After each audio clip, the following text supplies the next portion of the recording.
Yan guys, gandang hapon. Ayan na po. Yung binilad ko kaninang tanghali ng isda. Ayan, tuyo na. Yan, pwede nang iluto.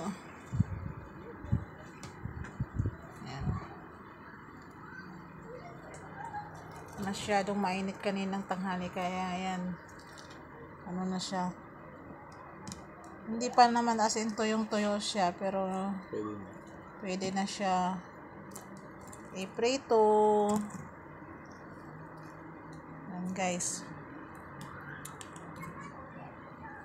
Ito mas marami itong isa. Yan. Buti kanina mura yung isda na yan kanina. Kaya yan. Napagbilad ako ng isda.